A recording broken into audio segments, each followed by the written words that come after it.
Hello hackers, welcome to hack with Prince channel and आज है ethical hacking series का day 4। तो पिछली वीडियो में हमने Google dorking and advance search queries के बारे में सीखा था और आज के वीडियो में हम हुईज एंड डीएनएस रिकॉग्निशंस के बारे में बात करने वाले हैं। तो वीडियो को स्टार्ट करते हैं बिना किसी देरी के। तो सबसे पहले आपके माइंड में क्वेश्चन आता होगा, what are whose records? Whose records provide detailed information about the registered owner of a domain name, including contact details, registration dates, and the domain's status. These records are accessible through WHOIS database maintained by domain registrars and registry organizations. जब भी हम अपना website register करने जाते हैं like wscubetech.com, तो उसके लिए हमें WHOIS रजिस्ट्रार के पास जाना पड़ता है। लाइक आपने मार्केट में सुना होगा GoDaddy। तो हम एक रजिस्ट्रार के पास जाते हैं वेबसाइट होस्टिंग के लिए, तो हमें सबसे पहले उनको कुछ इन्फॉर्मेशन देनी होती है like domain name including contact details and registration dates. तो उसके अकॉर्डिंग पे हमें क्या मिल जाता है, कुछ अमाउंट देके हमें एक डोमेन नेम मिल जाता है और वो डोमेन नेम लेते टाइम हम जो भी डिटेल्स एक रजिस्ट्रार को प्रोवाइड करते हैं वो डेटा पब्लिकली विजिबल होता है। तो आई होप आपको हुईज रिकॉर्ड समझ में आ गया होगा। तो चलिए इसको प्रैक्टिकली देखते हैं कि हम हुईज का यूज करके टारगेट डोमेन के बारे में हम कितनी इन्फॉर्मेशन निकाल सकते हैं। तो यहाँ पे मैं अपनी काली मशीन पे आ गया हूँ। एक ब्राउजर ओपन कर लेते हैं। तो इसमें मैं दो मेथड्स बताऊंगा हुईज का यूज करके टारगेट डोमेन का इन्फॉर्मेशन निकालने के लिए। फर्स्ट मेथड में हम ब्राउजर का यूज करके टारगेट डोमेन का इन्फॉर्मेशन निकालने वाले हैं एंड द सेकंड मेथड में हम कमांड लाइन का यूज करके टारगेट डोमेन का इन्फॉर्मेशन निकालने वाले हैं। तो सबसे पहले हम ब्राउजर वाले पे आते हैं। तो हमने एक टैब खोल लिया google.com। देन हमें यहाँ पे सर्च करना है हुईज सर्च करने के बाद में ये who.is नाम की वेबसाइट को हमें ओपन कर लेना है। एग्जाम्पल के लिए हमारा टारगेट डोमेन है microsoft.com। तो यहाँ पे मैं लिखता हूँ microsoft.com। जैसे यहाँ पे मैंने सर्च पे क्लिक किया तो यहाँ पे इन्फॉर्मेशन दे रहा है रजिस्ट्रार इन्फॉर्मेशन। तो जो माइक्रोसॉफ्ट का रजिस्ट्रार है उसका नाम है मार्क मॉनिटर। यहाँ पे इंपॉर्टेंट डेट्स भी लिखी हुई हैं लाइक ये डोमेन नेम कब रजिस्टर हुआ है 5 फरवरी 1991 और उसके बाद में इसको अपडेट किया गया 4 जनवरी 2025 में और जो इसका एक्सपायरी डेट है 5 मार्च 2026। और यहाँ पे और डिटेल्स में देखेंगे तो यहाँ पे नेम सर्वर्स दे के रखे हैं। यहाँ पे और इन्फॉर्मेशन में हम देख सकते हैं नेम सर्वर्स है। यहाँ पे 4 डीएनएस का नेम सर्वर्स यूज कर रहा है microsoft.com। ये डीएनएस का पार्ट है, इसको मैं आगे बताऊंगा। और यहाँ पे कॉन्टैक्ट इन्फॉर्मेशन लिखा है, रजिस्टेंट कॉन्टैक्ट है। डोमेन नेम जो है यहाँ पे हिडन है इसलिए यहाँ पे डोमेन एडमिनिस्ट्रेटर लिखा है। एड्रेस भी लिखा है रेडमोंड वाशिंगटन यूएस और ऑर्गेनाइजेशन कंपनी का नाम भी मुझे मिल गया है माइक्रोसॉफ्ट कॉर्पोरेशन। फोन नंबर भी मिल रहा है और ईमेल भी मिल रहा है admin@domains.microsoft। टैग कॉन्टैक्ट डिटेल्स मिल जा रही हैं। तो इतनी सारी डिटेल्स हम हुईज का यूज करके हम निकाल सकते हैं किसी भी टारगेट डोमेन के बारे में। अब इसको हम कमांड लाइन के जरिए देखने वाले हैं हम कैसे निकाल सकते हैं। तो यहाँ पे काली मशीन का मैं टर्मिनल ओपन कर ले रहा हूँ। देन यहाँ पे मैं सर्च करता हूँ हुईज microsoft.com।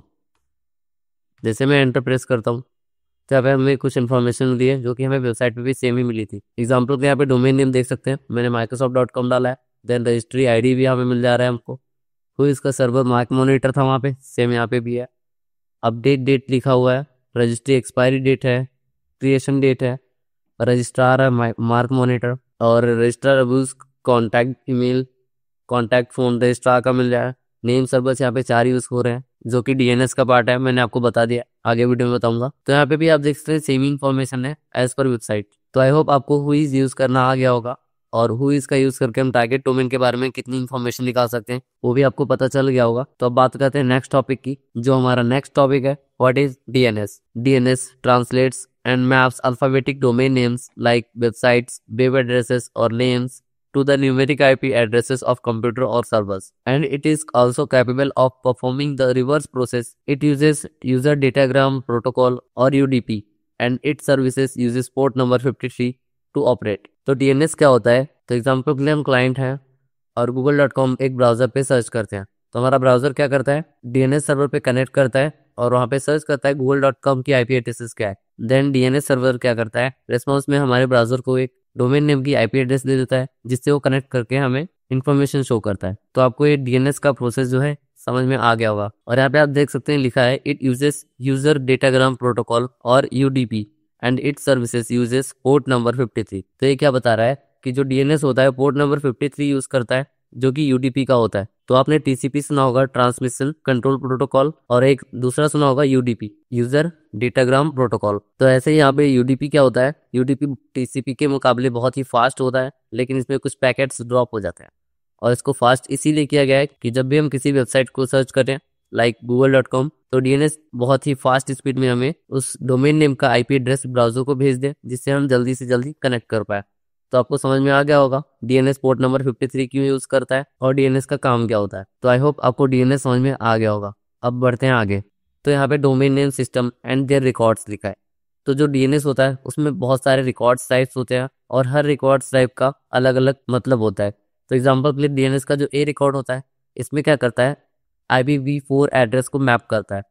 इट मीन्स जैसे कि हम google.com सर्च करते हैं तो मान लें उसकी IP 192.168.0.1 है, तो वो क्या करेगा, ये IPv4 एड्रेस है, तो उसका जो रिकॉर्ड होगा डीएनएस के रिकॉर्ड टाइप के ए नंबर में होगा। 4 टाइम्स ए लिखा है, maps a domain to an IPv6 addresses. It means जो भी IPv6 एड्रेस होते हैं, तो आपने देखा होगा IPv4 और IPv6 एड्रेस में डिफरेंस क्या होता है। जो 4 टाइम्स ए रिकॉर्ड है, इसमें डीएनएस क्या करता है, मैप करता है IPv6 एड्रेसेस को। और तीसरा है हमारा सी नेम। तो सी नेम में क्या होता है, एग्जाम्पल के लिए मैं एक डोमेन का नाम दे रहा हूँ google.com, तो google.com क्या करता है, एक डोमेन नेम है। तो google.com का अगर आपने देखा होगा तो और भी जैसे कि सब डोमेन्स हैं लाइक mail.google.com, photos.google.com, तो ये जो है हमारे सब डोमेन्स हैं और उसी का एलियास देता है सी नेम में। तो जो हमारा एनएस होता है, name servers specify the authoritative name servers for a domain. तो एग्जाम्पल के लिए जो हमारा google.com है या फिर microsoft.com है, तो उसमें आपको 4 नेम सर्वर्स अभी दिखे थे जो मैंने आपको अभी दिखाया था कमांड लाइन का यूज करके या फिर हुइज का यूज करके। जो नेम सर्वर्स होते हैं इसमें अलग अलग इन्फॉर्मेशन होते हैं। एग्जाम्पल के लिए 4 नेम सर्वर्स हैं, तो उसमें फर्स्ट वाले में क्या कर सकता है, गूगल अपना सब डोमेन रख सकता है, सेकेंड वाले में कुछ और इन्फॉर्मेशन रख सकता है। ऐसे ही अलग अलग नेम सर्वर्स का यूज होता है। एंड नेक्स्ट है SOA, contains administrative information about the domain like the primary name servers and don't update setting। तो SOA रिकॉर्ड में क्या होता है, एडमिनिस्ट्रेटिव इन्फॉर्मेशन होता है like domain and primary name servers कौन सा है, सेकेंडरी कौन सा है, एंड जो उनकी अपडेट की सेटिंग्स को क्या करता है, SOA में स्टोर करता है। एंड नेक्स्ट रिकॉर्ड है TXT, stores text information often use for verification. Example के लिए हमारी जो वेबसाइट है, हम उस पर गूगल एडसेंस या फिर गूगल का कुछ भी अप्रूवल लेना चाहते हैं, तो गूगल हमें एक TXT फॉर्म में कुछ रिकॉर्ड्स भेजता है, उसको हमें एक TXT फाइल में स्टोर करके अपने नेम सर्वर में अपडेट करना होता है, जिससे गूगल क्या करता है, वेरीफाई करता है। And last one is MX, mail records. इसको बोलते हैं direct email to mail servers. Example के लिए मैंने कोई एक वेबसाइट होस्ट कर दी डोमेन नेम खरीद के hackwithprince.com, तो उसका जो मेल सर्वर होगा, एग्जाम्पल के लिए मैं कुछ भी बनाता हूँ hello@hackwithprince.com, तो ये हमारा मेल सर्वर बन जाएगा। तो आई होप आपको domain name system and their record समझ में आ गया होगा। तो अब इसको हम प्रैक्टिकली चल के देखते हैं काली मशीन पे कि हम डीएनएस एनुमरेशन करके टारगेट डोमेन के बारे में क्या क्या इन्फॉर्मेशन निकाल सकते हैं। तो यहाँ पे मैं काली मशीन में आ चुका हूँ, मैंने टर्मिनल ओपन कर लिया है। देन यहाँ पे मैं सर्च करता हूँ nslookup microsoft.com। तो ये क्या करेगा, हमें जितने भी nslookup यानी कि nslookup एक टूल है, इसका यूज करके हम सर्च कर रहे हैं माइक्रोसॉफ्ट कितने नेम सर्वर्स यूज कर रहा है और उसकी आईपी एड्रेस क्या है। अब हम nslookup का यूज करके डीएनएस के रिकॉर्ड्स टाइप्स के बारे में और भी इंफॉर्मेशन गैदर करने की कोशिश करते हैं। तो एग्जाम्पल के लिए मैं nslookup को ऑन कर लेता हूँ, nslookup। देन यहाँ पे मैं लिखता हूँ set type is equal to, example के लिए मैं ns सर्च करूंगा, नेम सर्वर microsoft.com। तो हमें क्या दिख रहा है, माइक्रोसॉफ्ट के जो भी नेम सर्वर्स है हमें दिख जा रहे हैं, जो कि हमने वेबसाइट में भी अभी देखा था। यहाँ पे अगर हमने हुई जब हमने देखा था, तो यहाँ पे 4 डीएनएस यूज हो रहे थे और चारों की अलग अलग आईपी एड्रेसेस थी। तो यहाँ पे भी हमें डीएनएस नेम सर्वर दिख रहा है, यहाँ पे 4 जो कि सेम है वहाँ पे एज इट इज जो कि वेबसाइट पे थे। एग्जाम्पल के लिए अगर हमको कुछ और डिटेल्स निकालनी है, एनएस हमने नेम सर्वर चेक कर लिया, एग्जाम्पल के लिए हम इसका मेल सर्वर चेक करते हैं। तो set type is equal to MX। यहाँ पे भी मैं फिर से लिख देता हूँ microsoft.com। तो microsoft.com क्या कर रहा है, एक मेल सर्वर यूज कर रहा है microsoft.com मेल प्रोटेक्शन आउटलुक। तो माइक्रोसॉफ्ट का खुद का आउटलुक का है, तो आउटलुक का ही अपना मेल सर्वर भी यूज कर रहा है। और एग्जाम्पल के लिए मैं कुछ और डिटेल्स निकालना चाहता हूँ जो कि हमने रिकॉर्ड टाइप्स में हमने देखा था। तो यहाँ पे हम एग्जाम्पल के लिए ए रिकॉर्ड्स में यहाँ पे चेक करना चाहता हूँ, तो सेट टाइप ए, देन यहाँ पे microsoft.com। तो ए रिकॉर्ड्स में हमारी जो भी इंफॉर्मेशन है यहाँ पे देख सकते हैं, microsoft.com का जो सर्वर है, इनकी प्राइवेट आईपी ये हो सकती है। और यहाँ पे कुछ और इन्फॉर्मेशन है ए रिकॉर्ड्स में, और क्या क्या एड्रेसेस हैं। एग्जाम्पल के लिए ये जो मुझे दिख रहा है, इसको मैं ओपन करके ट्राई करता हूँ। तो मैं इसको कॉपी कर ले रहा हूँ और अपने ब्राउजर में ओपन करता हूँ। तो पेज नॉट फाउंड आ रहा है क्योंकि इसमें फायरवॉल की सिक्योरिटी यूज़ कर रहा है माइक्रोसॉफ्ट, दैट्स वाई हमें इंफॉर्मेशन ही पेज जो है ओपन नहीं हो पा रहा है। और दूसरी साइट अगर मैं ओपन करता हूँ तो ये भी नहीं ओपन होगा, बिकॉज ये 192 जो होती है प्राइवेट आईपी होती है, इसलिए अनेबल टू कनेक्ट आ रहा है। क्योंकि जो माइक्रोसॉफ्ट की सिक्योरिटी है बहुत ही हाई लेवल की होती है, तो हमें एक्सेस नहीं मिल पा रहा है, दैट्स बट हमें कुछ इन्फॉर्मेशन मिल गई, इनकी आईपी एड्रेसेस मिल जा रही है, माइक्रोसॉफ्ट के नेम सर्वर्स मिल जा रहे हैं, और नेम सर्वर्स में कौन सा मेल सर्वर यूज़ हो रहा है ये भी हमें दिख जा रहा है।